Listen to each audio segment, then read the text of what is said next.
In today's video, I will be taking over Liverpool. The club has been absolutely flying since the arrival of Arnold. In his very first season, he managed to bring back the Premier League title to Anfield. But despite the league glory, Liverpool have fallen short in Europe, from failing to win the Champions League to missing out on some other domestic cups. So that's why today I will be rebuilding this Liverpool team, but here with a twist, that is, we are going full South American. That means every player that we sign must be from South America. So can we rebuild the Liverpool team with this rule who can dominate England as well as Europe? So let's find out in today's video. So this is the initial team that we have, and by looking at it, there are some big players who might leave the club because they are not from South America. The first one is Mohamed Salah, who has been heavily rumored to leave the club, but still selling him will be quite painful. But our defense is the one where no one is saved, and there is a possibility that at the end of this video we might be having a brand new South American defense. Well, thankfully there are some players who we can keep like Luis Suárez, Darwin Núñez, but the most important one is Alisson, who is from Brazil and is still going to be our #1 goalkeeper.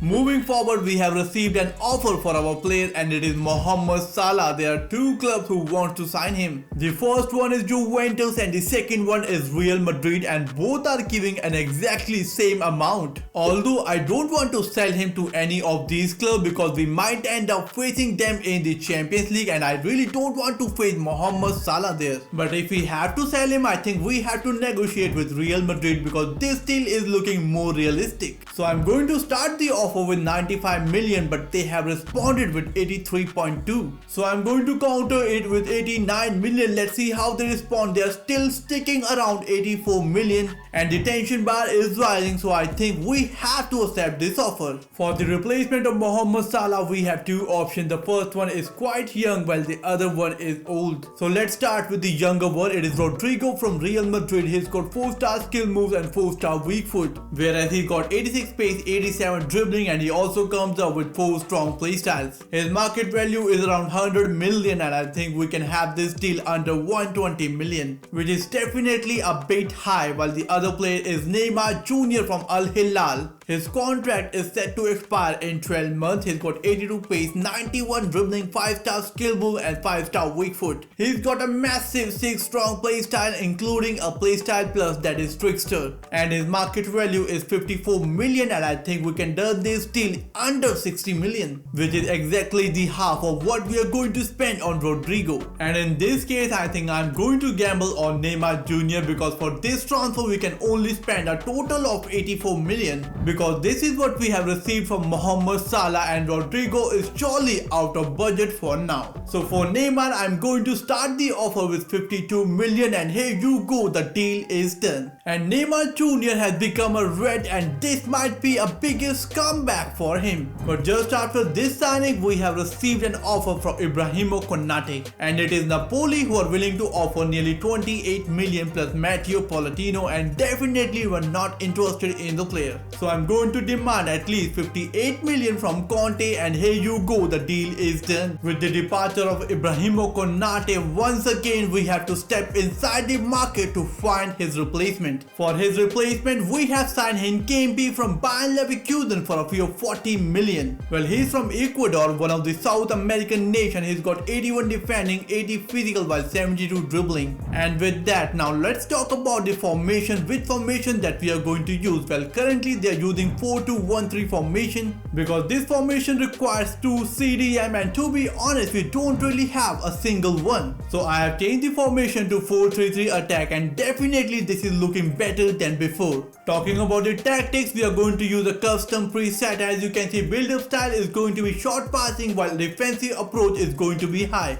And with that done, let's see how this team performs in its very first season. After playing 38 games, we have finished second in the table, 4 points behind Manchester City, who have won the Premier League this season. And to be honest, this result is not bad at all, as in the absence of Salah and Conte, things could have been worse. Speaking of FA Cup, we are not in the finals, as in the round of 4, Bristol knocked us out 2-1. But in the Carabao Cup, we managed to reach the semi-finals where Manchester City knocked us out 3-2. Talking about the Champions League, we have finished 6th in the league. That means we are straight away going to go in the round of 16 where we face RB Leipzig Champions League and defeated them 7-6 on penalties. And in the quarterfinals we faced Atletico de Madrid and knocked them out 5-2 on aggregate, while in the semi-final we faced Real Madrid and defeated them 5-4. And in this match we faced the former player Mohamed Salah, who joined Real Madrid at the start of the season. And with this win we are going to face Aston Villa in the finals of the Champions League, and let me remind you, they have defeated Bayern Munich 5-3 on aggregate.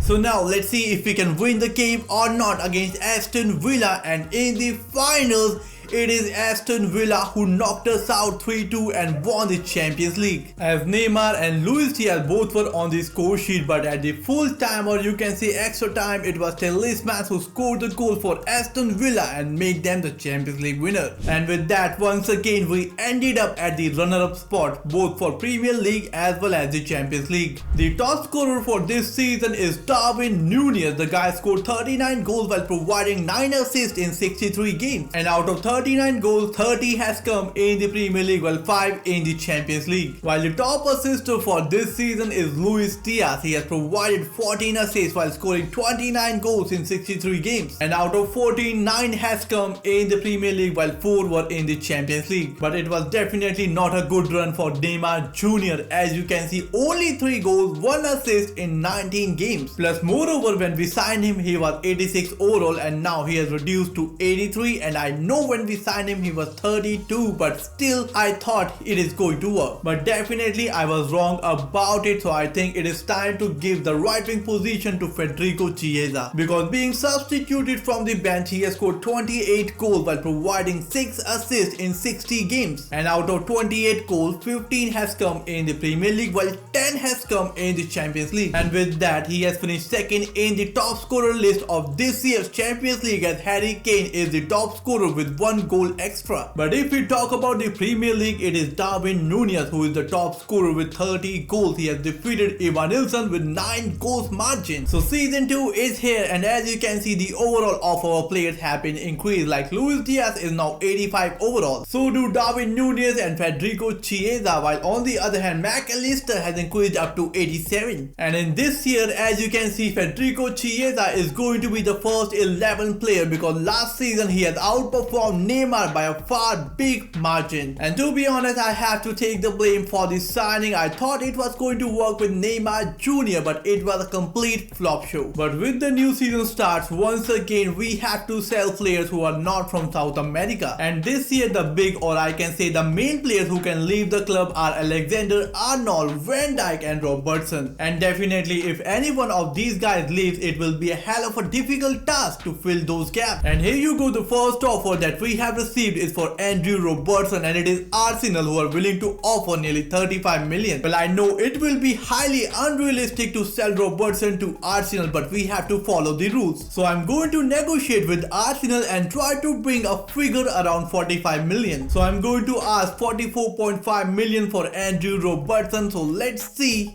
And Arteta has straight away rejected the offer, as he thinks the money is quite large for Robertson. But right after that we have received another offer for another player. It is Arnold, and it is Real Madrid who are willing to offer nearly 110 million for him. And we all know that he was rumored to join Real Madrid, so let's try to negotiate and bring a figure nearly around 120 million. So straight away I'm going to ask 125 million for Arnold. Let's see how Real Madrid are going to respond. They are sticking with their money, that is 109.4 million. So once again I'm going to counter it with 118 million. So let's see, and here you go, the deal is done. And for his replacement we have signed Nahuel Molina from Atletico de Madrid for a fee of 47 million. Well, he's from Argentina. His overall is 83 at the age of 27. He's got 79 defending and 72 physical. He comes up with 3-star weak foot and 3-star skill moves. He also got 2 play styles, that is whip pass and block. Well, after the signing of Molina we have just received the offer for Van Dijk, and can you believe that we have received it from Manchester City, as they are willing to offer nearly 48 million for him. And it is like giving away our best defender to our biggest rival for the Premier League title. But according to the rules we have to accept this offer, and it is like straight away giving the title, Premier League title, to the Manchester City. For the replacement of Van Dijk we have 2 options from the South American nations. The first one is Bremer, who was currently playing at Juventus. His overall is 88 at the age of 28. He's got 87 physical, 86 defending and a massive 83 pace, and he also comes up with 6 strong playstyles. His market value is around 86.5 million, and I think we can have this deal under 110 million. While the other player is Ronald Araujo, who's currently playing at Barcelona. His overall is 87 at the age of 26. He's got 84 physical, 86 defending and a massive 84 pace as well. Moreover, he comes up with 6 strong playstyle, including a playstyle plus that is block. His market value is around 93 million, and I think we can have this deal under 80 or maybe 90 million because his contract is set to expire in 12 months. And out of these two, I think I have to go with Ronald Araujo because both of these guys are quite identical, but Ronald Araujo is a bit cheaper because of his contract situation. So straight away I'm going to offer 84 million for him. So let's see how they are going to respond. Well, they want Cody Gakpo plus 48 million. Well, I can let go Cody Gakpo because he's not from South America, but I still believe that 48 million is still quite high. So I'm going to counter it with 41 million and Cody Gakpo, but they want 45 million plus Cody Gakpo, which